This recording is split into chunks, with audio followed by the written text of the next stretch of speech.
C'est dans la tradition biblique que se révèle le vrai visage de Dieu, et ce visage est l'amour.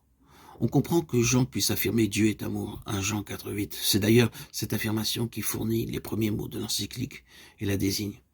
Deus caritas est. Dire que Dieu est amour n'est pas simplement lui appliquer un concept. C'est désigner l'agir d'un Dieu qui se laisse toucher par l'homme, qui est passionné par lui et veut le sauver. Dans l'Ancien Testament se manifeste déjà cet agir divin. Mais celui-ci culmine en Jésus et dans l'amour même de Jésus pour son Père et tous les hommes. L'amour de Dieu a ainsi sa plus haute expression dans le don que Jésus fait lui-même de sa propre vie. Il se révèle dans le cœur, transpercé source de vie nouvelle. Il se communique dans le don de l'Esprit et se reçoit dans chaque Eucharistie. Dans la célébration eucharistique, en effet, nous sommes invités à participer à cette offrande d'amour du Christ au Père pour tous les hommes. Amour de Dieu et amour des hommes sont aussi profondément unis. Communier au Christ, c'est communier à tous les hommes que Dieu aime. Avec lui, c'est devenir le prochain de tout homme, avec ce que cela implique de distance à parcourir, d'obstacles à franchir et de conversion à effectuer. Si l'Église dans l'Eucharistie devient le corps du Christ, elle doit révéler dans sa vie cette tendresse de Dieu pour l'homme. Dans la deuxième partie de son encyclique, Benoît aborde donc la question de la dimension ecclésiale et communautaire de l'amour du prochain. Il reprend là, mais en les intégrant dans une réflexion plus globale, les éléments d'une encyclique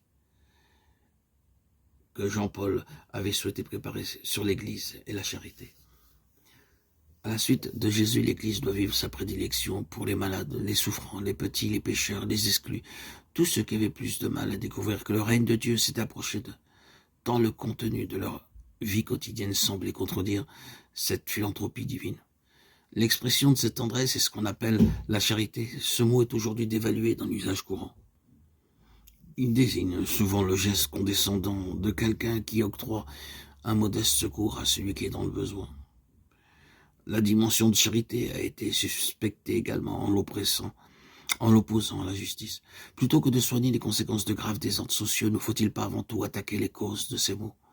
Pratiquer une aide aux personnes ne conduit-il pas dans une perspective marxiste à affaiblir une indispensable lutte des classes?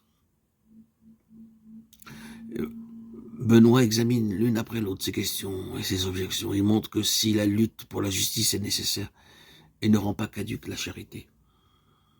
Et que si la première est, par excellence, l'œuvre des laïcs engagés dans le monde, la seconde est l'objet propre du témoignage de l'Église, son engagement direct. Il y aura toujours à regarder, prendre en compte, écouter et aider l'individu concret, qui est une personne humaine, originale et unique aux yeux de Dieu.